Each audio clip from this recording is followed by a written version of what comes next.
Hello, everyone. Welcome to Who Am I Podcast. Today we are tackling another adventure book. In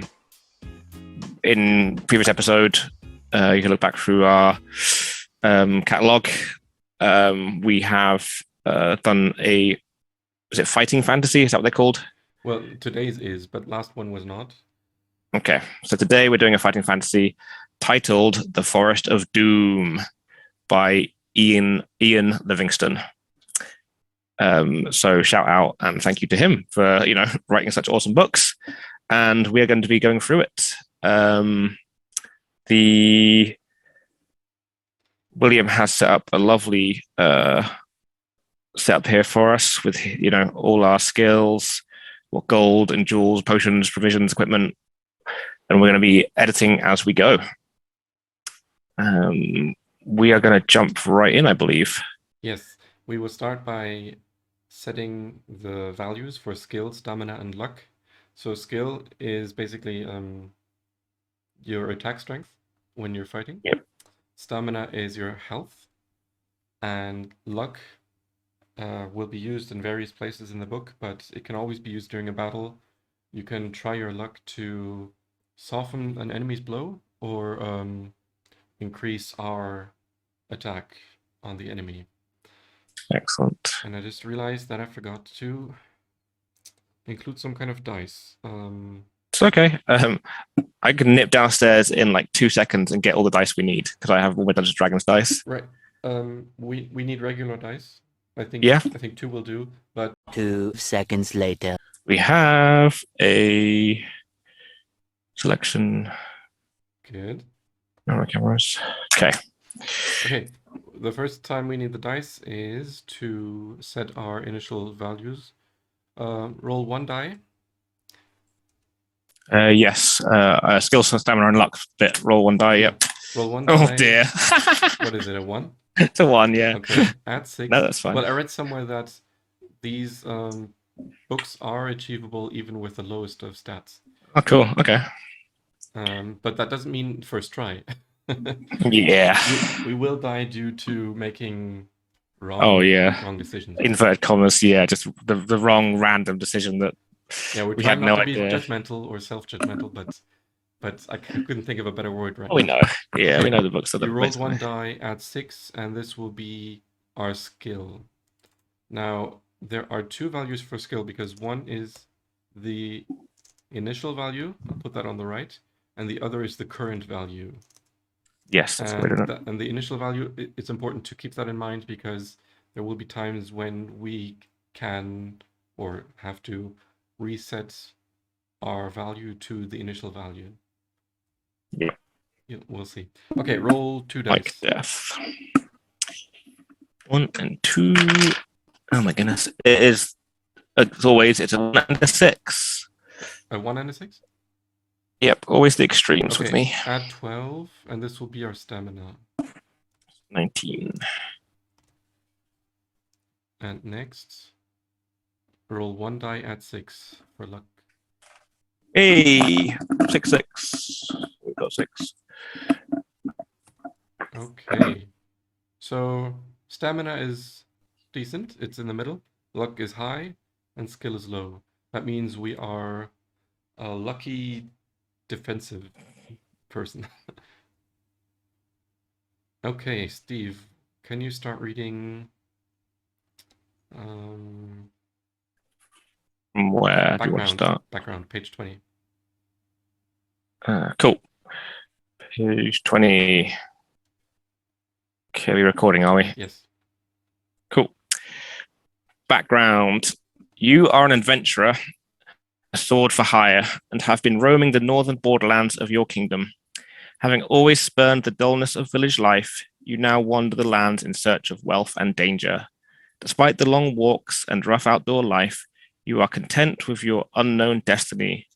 The world holds no fears for you as you are a skillful warrior, well practiced in the art of slaying evil men and beasts with your trusty sword. Not once during the last 10 days since entering the northern borderlands have you set eyes upon another person. This does not worry you at all, as you are happy with your own company and enjoy the slow, sunny days hunting. eating and sleeping. It is Oh, evening. That reminds Oh. me, I think I forgot something for the beginning. When you mentioned eating, I think we start out with 10 provisions, 10 portions. Oh, and a Okay. potion, duh. Um, so you will start your adventure with a bare minimum of equipment, but you may find or buy items during your travels. You have a backpack Cool. to hold your provisions and treasures. In addition, you may take one bottle of a magical potion. This is page 16. If you want to check them out. There are Okay. 3 possibilities. A potion of skill restores skill. A potion of strength restores stamina. A potion of fortune restores luck and adds 1 to initial luck. We're pretty, well, according to the dice, we have plenty of luck. But since we're low on skill, I suggest we take a potion of skill. Yeah. And that, I guess, goes under potions. How does that look? Oops, not so great. I think I can abbreviate it to potion of skill there. Okay. Sorry for interrupting, but No, we'll it's probably good. need it sometime. And Yeah. I Oh, think yeah. I read you can use it anytime except in the middle of a battle. Okay. No, that's cool. Okay. Did you I read like it. about the 10 portions of food somewhere? Not yet.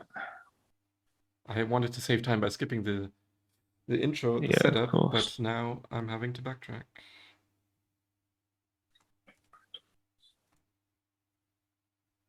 Yeah, I can't see anywhere. Doesn't mean it's not Okay, there. page 14, you're back on the bottom. Your backpack contains enough provisions for 10 meals. You may Okay. rest and eat at any time except when engaged in a battle. Maybe that's what you weren't supposed to do during a battle. Maybe the potion is okay during the battle as well. Eating a meal restores 4 stamina points. So that's what they're for. When you eat a meal, add 4 points to your stamina score and deduct 1 point from your provisions, of course. Okay, and that's what the provisions slot is for. So I will put in 10, and I think now we can resume on page 20. Yep. Okay. It is evening, and having feasted on a dinner of rabbit, spit roasted on an open fire, you settle down to sleep beneath your sheepskin blanket.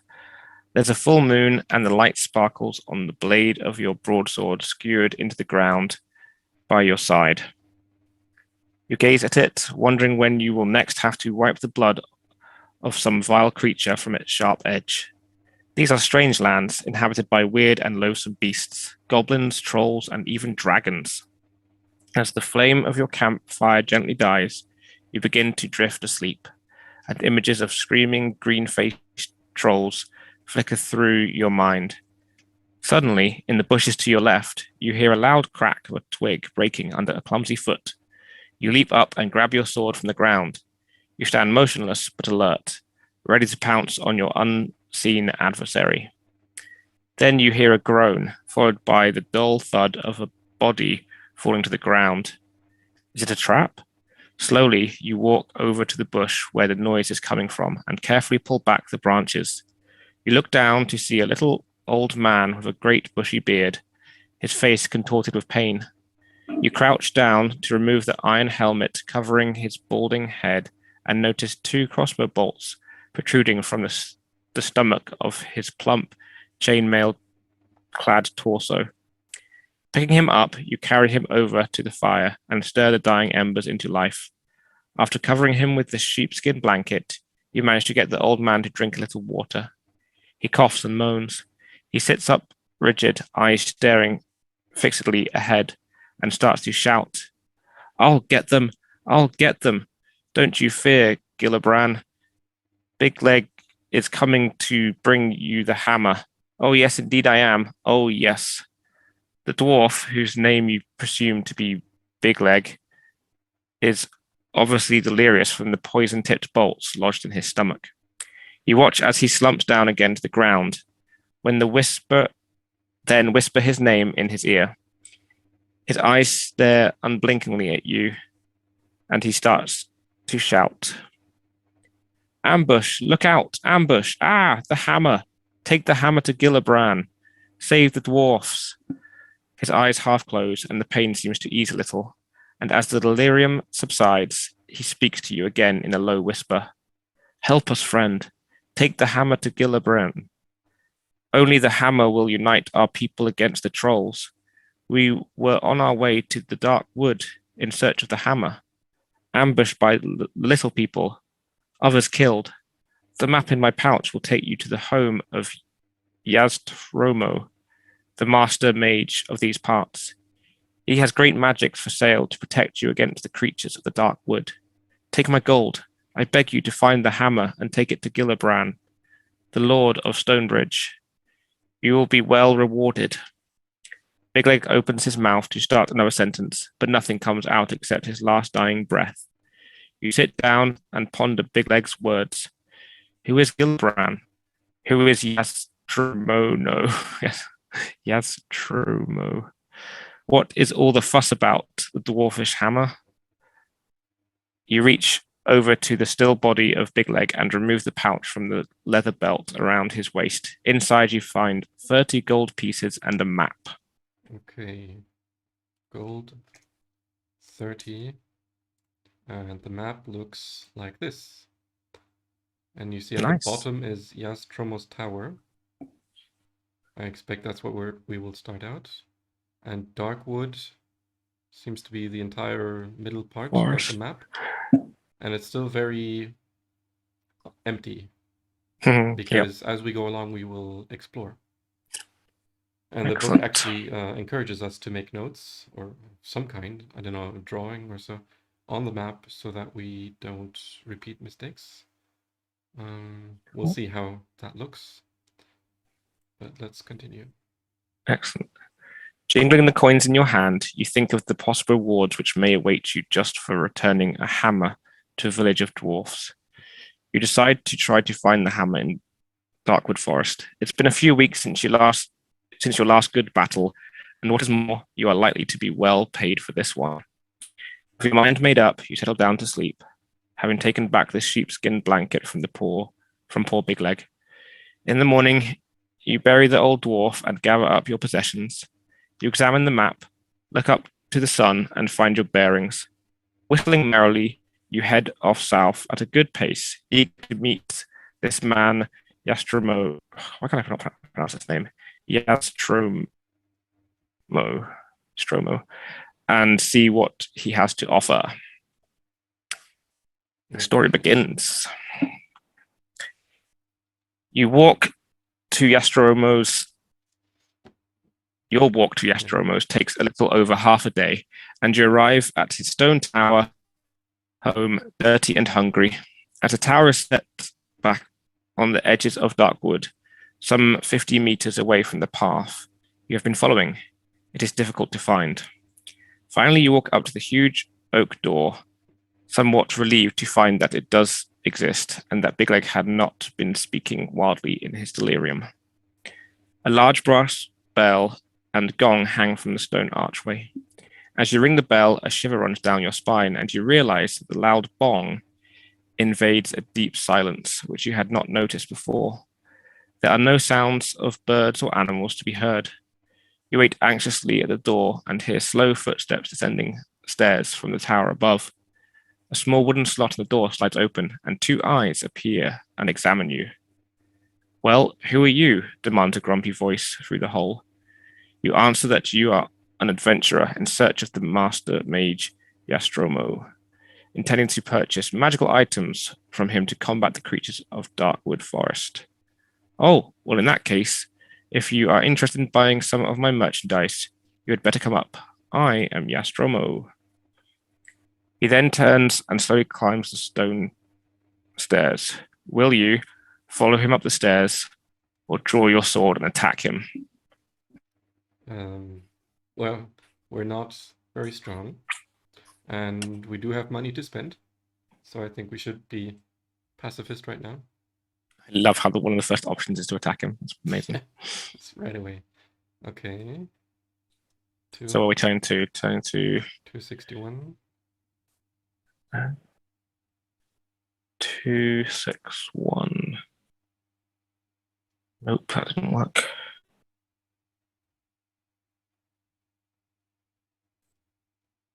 Nope. Okay. It's going to be an interesting way of doing things. Seeing as last time we had the book. 2, 6.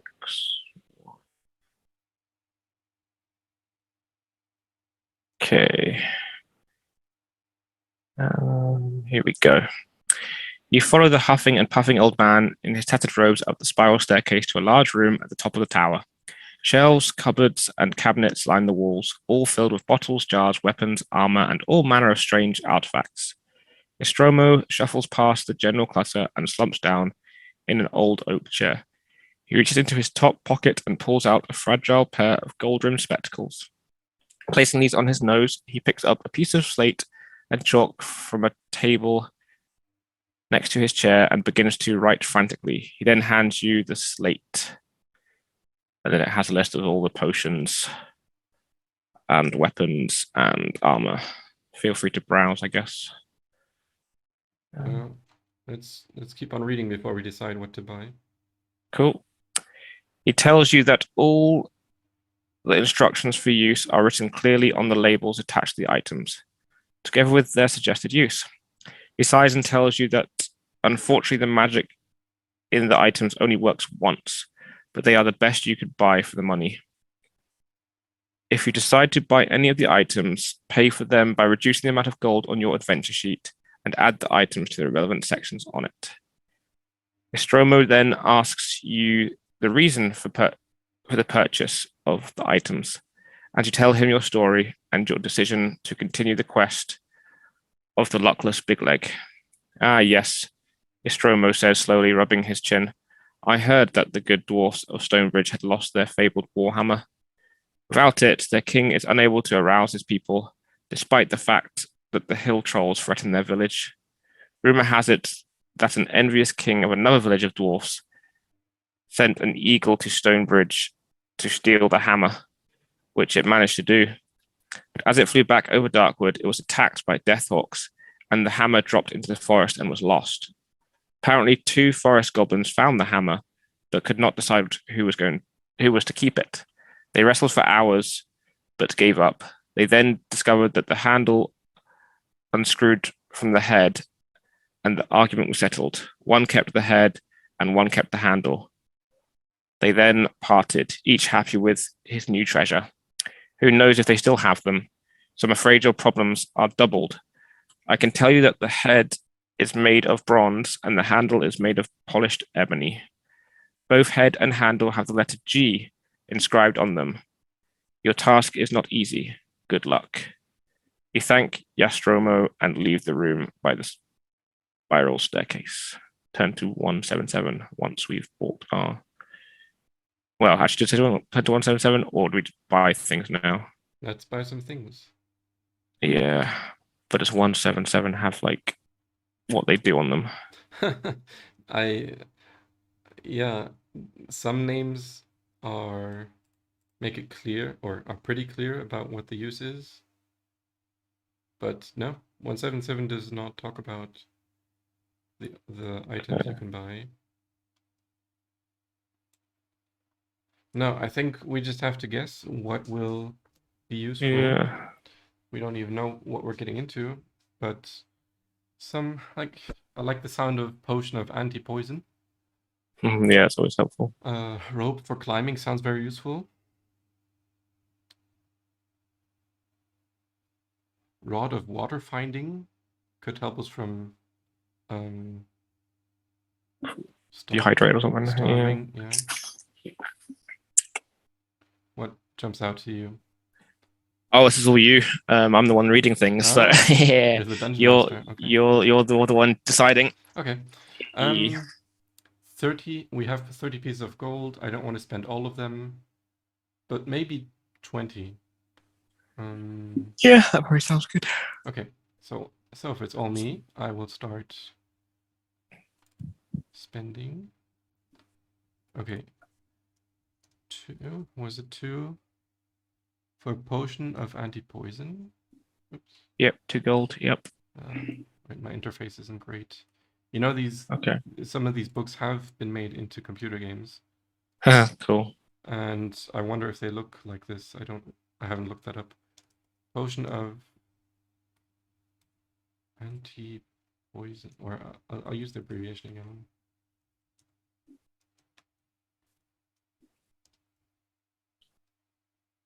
Rope was 3. Yep. Rope of, I don't know why it's called of climbing, but I'll just copy that. Now I'm running out of space. Okay. What else? I like the armband of strength since we're pretty low on skill. Sounds good.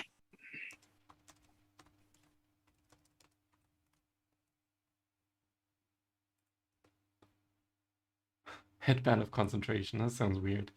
I need one of those in my life.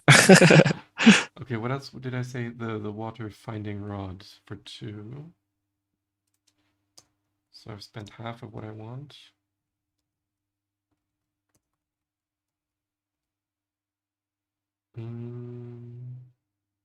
Fire capsules. It sounds like grenades. Yeah.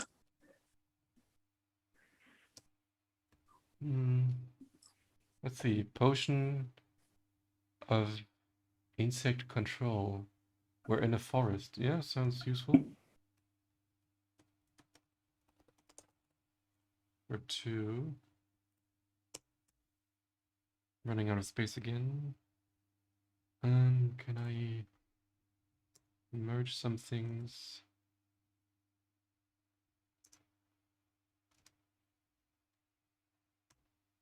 There.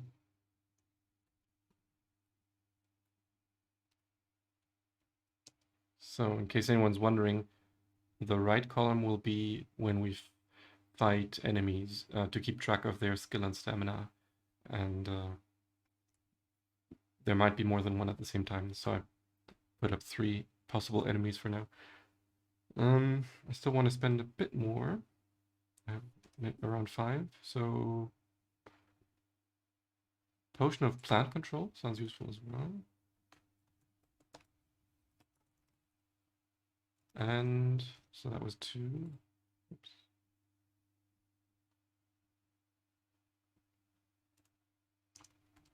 Three more.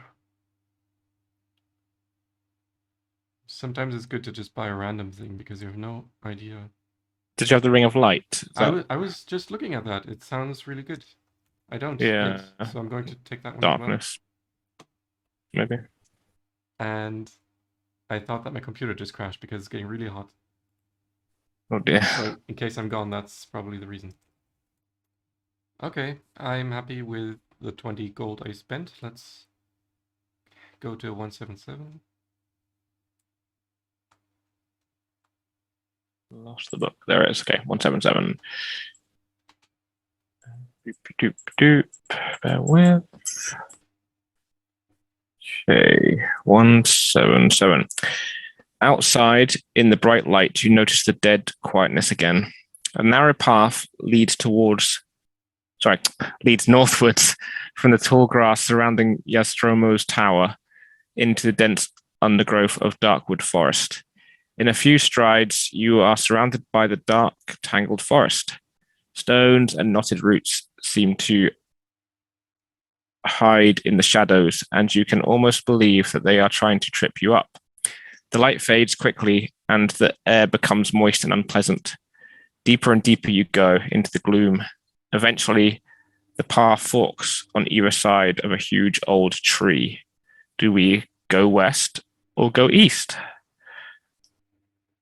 Go east. Go east. 160.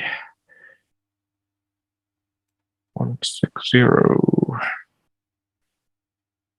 The narrow path continues to cut its way through the tangled forest. Strange animal cries and noises echo through the trees. At last, the path widens to approximately a meter across. Soon, you arrive at a moss-covered wooden signpost, on top of which sits a large crow. The arms of the signpost read north and east. Just as you are deciding which way to continue, you hear the words, "Good afternoon." You look up in the direction of the voice and see the crow looking down at you inquisitively. "Good afternoon," you reply slowly, feeling a little foolish. The crow speaks again, asking which way you are headed. You reply that you are looking for 2 goblins, small sinewy creatures with brown scaly skin. "1 gold piece will buy my advice," states the crow confidently. Will you pay the crow for its advice, ignore the crow and turn north, ignore the crow and carry on eastwards? I can afford 1 gold. Okay, pay the crow. So 3, 4, 3. Okay. 3, 4, 3. You put the gold piece on top of the signpost as requested by the crow, after which it says, "Go north."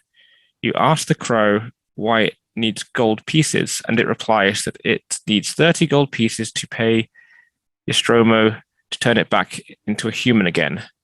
You bid the crow farewell. If you want to turn north as advised by the crow, turn to 8. If you'd rather continue eastwards, turn to 239.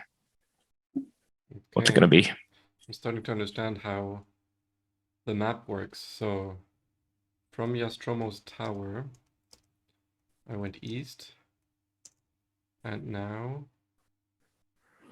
I want to go north. So you want to go north. That is page or section 8. All the way to start. Okay. Walking along the path, you hear footsteps and arguing voices ahead of you. If you wish to meet their owners, turn to 317. If you'd rather hide in the bushes to let them walk by, turn to 392. I'm going to hide. Okay, if you'd rather hide in the bushes, so 392. Okay, as you crouch in the bushes off the path, the voices get louder. Then 2 pairs of spindly legs in tattered cloth shuffle past you quickly, kicking up dirt and dust. The voices soon fade away into the distance. You step out onto the path again and press northwards. Turn to 157. 1, 5, So 7. I was hoping that being careful would give me an advantage, but it may... Apparently it misses it, yeah. I may have missed an opportunity for something. Strange, isn't it? I mean, it could have got us killed. Who knows? Yeah. These things can happen very quickly. Yeah. To the left of the path, you notice a large hole in the ground with a diameter of some 3 meters. Walking over to the edge of the hole, you see it sloping off into the depths of the earth. If you wish to walk down into the hole, turn to 127. If you prefer to continue walking northward up the path, turn to 337. 125. I'm going to dare this time and inspect the hole. Okay. So if you wish to walk down into the hole, turn to 125.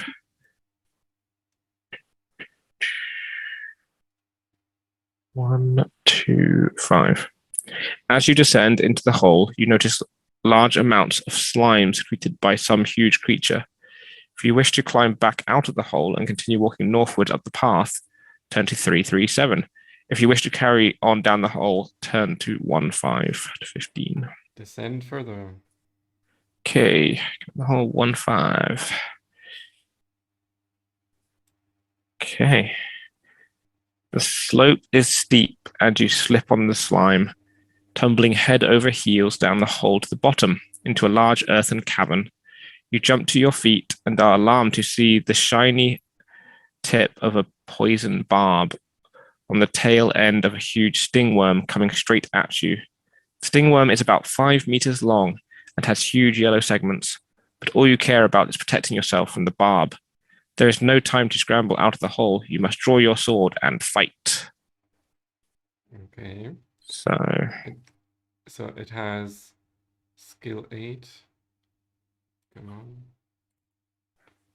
And I don't know if I need Stamina to 7. keep track of its original value.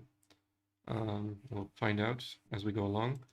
Okay, I don't remember exactly how fighting works, so I will look up battles Yeah, in the battles, introduction. page 10. Yeah. Okay, record the skill and stamina. Then roll both dice once for the creature.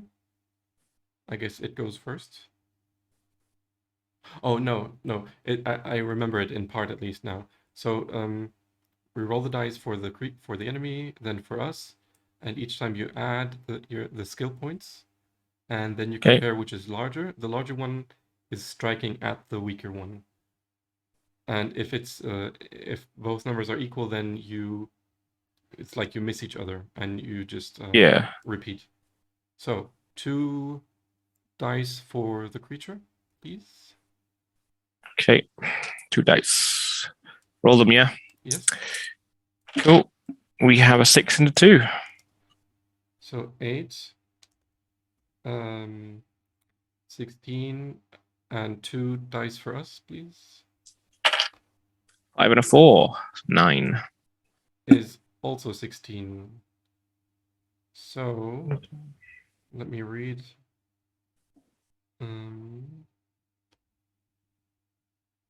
I can't find it right now. If both attack strength totals are the same, you have avoided each other's blows. Start the next attack round from step 1. From the beginning. So 2 Okay. dice for the enemy. That's a 5 and a 4 again, so that's 9 for them. Okay.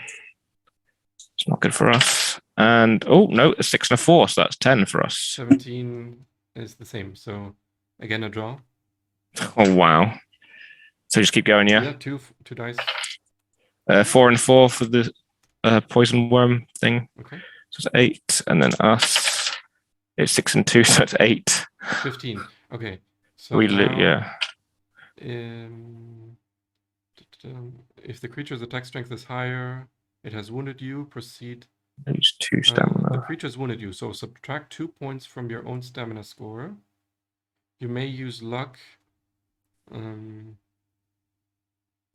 I don't want to right now, but I'm going to read anyway how it works, because I remember it wasn't the same for both directions. Yeah.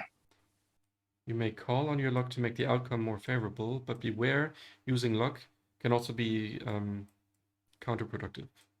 Yeah. Okay.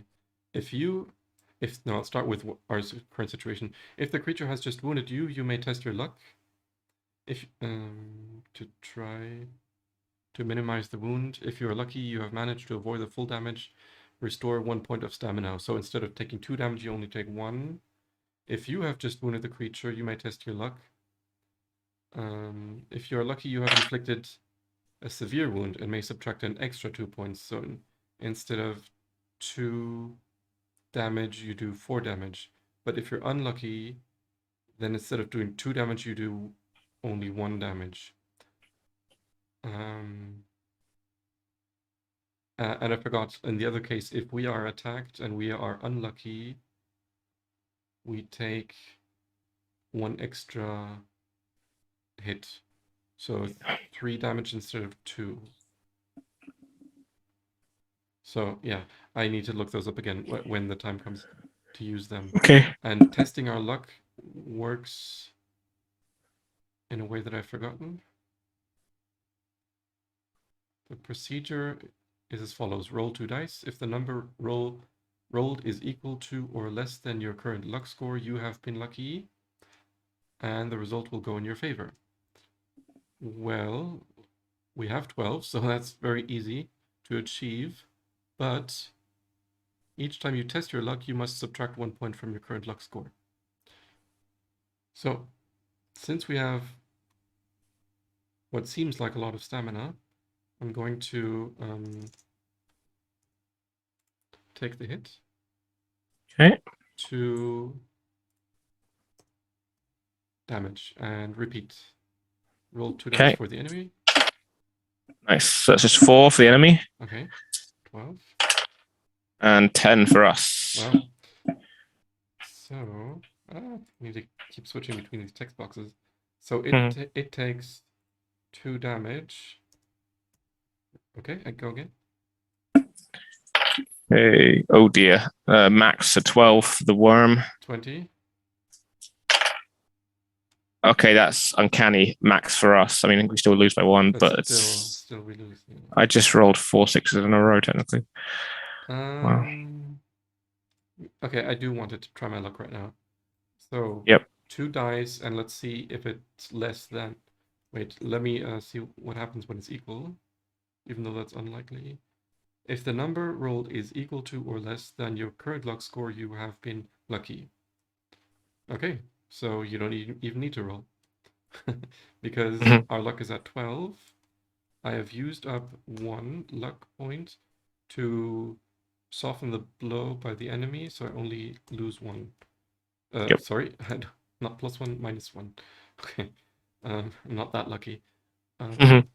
Is that how you understood things too? Yep. That is how I interpreted it. Next round, please. Cool. So that's 4, and that's 11 for us. Okay, you're telling me the sum of both dice each. Yeah. 4 and 11, so we definitely won that round. Yeah, we just tell you the. And it goes down to 3. Okay, next. Oh dear, 12 for them, and 9 for us. Okay. I don't want to use my luck this time. Okay. 5 for them, and 6 for us. 13 each. Go again. Okay. 5 for them, 5 for us. Oh, okay. Wow, this is just Brutal a fight. slimy old hole. I was just curious. Yeah. Okay. 11 for the worm. Oh dear. 8 for us. This is how the audience can know that we're not cheating, right? Because we're Yeah. losing. Sorry, 11 and what? 8. Okay. So we lose. How much are we down to? 10 out of 19. Okay. 6 for the worm. 6 for us. Oh dear. Wow. I want to try my luck. So Okay. two Oh, dice, go please. then. Okay. 9. Good. That's less than 11. So I lose only 1 life. Go again. 9 for the worm. And 6 for us. Okay. Again. 8 for the worm. 6 for us. Oh dear. Wow. We're not rolling great. Again. Again. Yep. 7 for the worm.